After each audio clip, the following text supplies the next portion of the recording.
So even the talk of snow and ice has us all thinking about shoveling and salting so we can get in and out of our houses and our driveways safely. But there's a ruling this summer by the state's highest court that may give you even more reason to clear away that snow. You might actually be liable now if someone gets injured on your property. And joining us now is attorney David White of Breakstone White and Gluck. Thanks for being here this morning. Good morning, Liz. First of all, I think this is interesting because this ruling was actually passed in the summertime and no one was even thinking about snow then. A lot of people probably haven't heard about this. Tell people what the new regulations are. Well, this case came down as a result of an accident that happened a couple winters ago.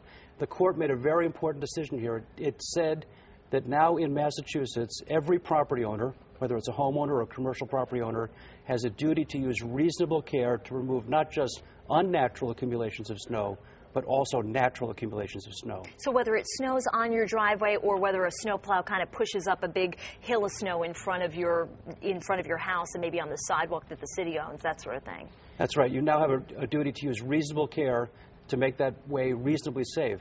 And the word the court uses over and over again is reasonable. Okay. You have to be reasonably careful. So any person would know then, you know, if you're using reasonable care, that if it snows while I'm at work, I don't have to rush home, drop everything, and go clear off the snow. But as soon as you get home or within a couple of hours, you have to make sure that the area is safe, right? That's right. And if it's snowing hard, you should probably get out there during the middle of the storm. And at the end of the storm, you should certainly take some time to get things cleared up.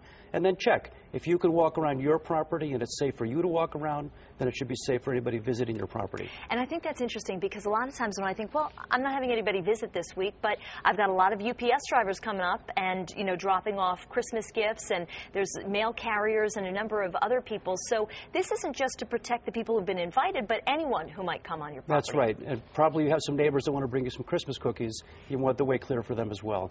One of the things that I thought was interesting was that you call this one of the most important public safety moves in the last 25 years. Why is that? Well, the court in 1883 said, we know it's snowy in New England and icy in New England, and we're not going to create liability for property owners if it's just a natural accumulation of snow.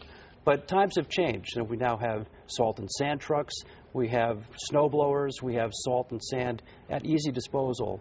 It's a busy world, there's a lot of people moving around, and we want to increase safety for the public, and that's what it's about. This is a ruling about safety, to make sure our friends and our family and our guests aren't hurt. And so this isn't just about, you know, the sidewalk in front of your house, but they're also saying if your driveway is covered in snow or ice, or even your steps, you have to be careful with. That's right. There should be at least one safe way to get to your house after snow and after ice. And you want to make sure you don't have things like gutters leaking water onto a sidewalk or onto your driveway and creating a hazard that way also. You know, one of the things that I think is really interesting about this is a lot of times people don't realize that people who are in wheelchairs are trying to access those sidewalks or maybe get on your driveway a little bit or onto the street.